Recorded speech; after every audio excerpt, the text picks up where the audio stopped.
अरे भैया जल्दी भगन भागा हो लेके शेर आवत बा कटवाई दे हमने कटांग उंगरी बाप रे बाप। अरे कक्का जल्दी भगन भगिया हो नहीं शेरवा तो हटंगिए खाए वाला बा जल्दी भागा। आज हो दादा इतना बढ़िया शेर कहाँ से पौले हो एकरा के नहीं काटत बा हमनी के दौड़ाई के काटत बा।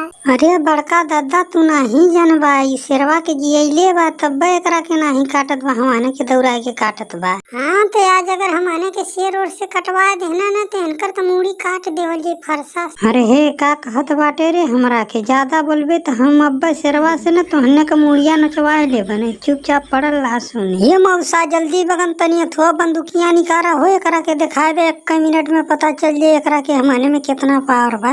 अरे जाए दा बेटवा एकरा के का हड़काई एकरा का होई हड़काई के शेरवा अगर केहू के काट लेले तो ओकरा के तुरंत गोली मार देही। सही कहत बाटा भैया ई बहुत अपने आप के डोन समझत बाई के तू गोली खाली मार के देख तोरा के ना उठवा देनी तो हमरो नाम ना।